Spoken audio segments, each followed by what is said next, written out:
In Lisbon, a city renowned for its historic charm and iconic yellow streetcars, a devastating tragedy has unfolded. On the evening of Wednesday, September 3, 2025, the Elevador de Gloria funicular, packed with tourists and locals, derailed and crashed, leaving a trail of devastation.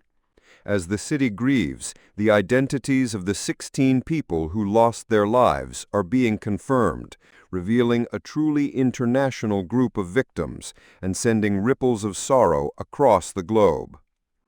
The incident occurred on the popular Elevador de Gloria line, a landmark in Lisbon that has been in service since 1914. This funicular, a type of cable railway, carries millions of people each year up one of the city's steep hills. But on this evening, something went horribly wrong. The car suddenly hurtled down the steep incline, derailing and crashing into a building at the bottom. The impact was catastrophic. Portugal's Prime Minister, Luís Montenegro, described it as one of the biggest tragedies in our recent history.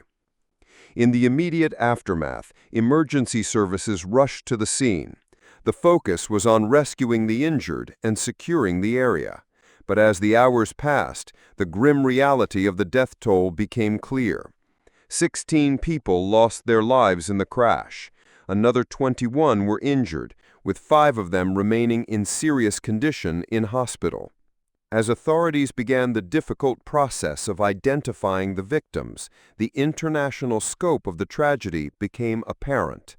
The dead included 5 Portuguese citizens, 3 British citizens, 2 South Korean citizens, and 2 Canadian citizens. Also among the deceased were 1 American, 1 Ukrainian, 1 Swiss, and 1 French citizen. The injured also represented a wide range of nationalities, including Spanish, Israeli, Portuguese, Brazilian, Italian, French, and at least 3 German citizens. There was a moment of confusion when a German citizen was initially reported among the dead, but they were later found alive in a hospital, a small piece of good news amidst the overwhelming grief. With the wreckage of the funicular car now removed for detailed examination, the search for answers is underway. Investigators are focused on determining the cause of this disaster. Sabotage has been ruled out, shifting the focus to potential mechanical failures or issues with maintenance. A preliminary report from the government's Office for Air and Rail Accident Investigations is expected soon, with a more detailed police report anticipated within 45 days.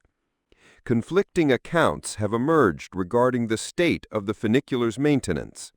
The public transport company, Caris, which operates the line, has stated that all maintenance protocols were followed. They reported that the vehicle had undergone a full maintenance program last year and that it receives daily 30-minute visual inspections.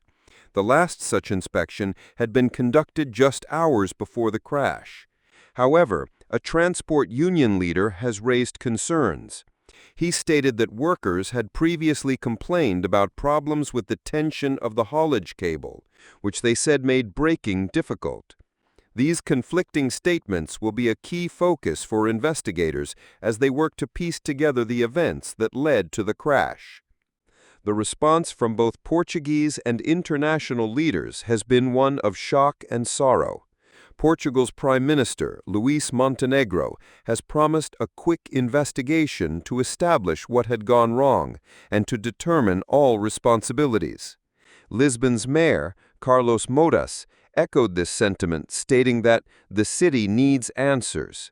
The international community has also expressed its condolences. The office of the UK Prime Minister, Sir Keir Starmer, said he was deeply saddened by the deaths of the 3 British citizens and that the UK stands united with Portugal during this difficult time. In Portugal, a day of national mourning was held. A solemn mass was attended by hundreds of people, including the country's president and prime minister, as the nation came together to remember the victims of this terrible accident. The Elevador de Gloria is more than just a mode of transport. It is a piece of Lisbon's history. The funicular line has been in service since 1914, and its 2 cars, attached to a cable and powered by electric motors, are a familiar sight on the city's streets. Each car can hold about 40 people, and the line is a major attraction, beloved by the approximately 3 million tourists and residents who ride it every year. This long and storied history makes the tragedy even more poignant for the people of Lisbon. As the investigation continues, many questions remain. The families of the victims, from Portugal and from around the world, will be waiting for answers. The city of Lisbon, a popular destination for travelers from all corners of the globe, is in mourning. This disaster has not only claimed the lives of 16 people, but has also shaken a city and a nation, raising serious questions about the safety of its historic and much-loved transport system. The world watches and waits, hoping for clarity and for measures to be put in place to ensure such a tragedy never happens again.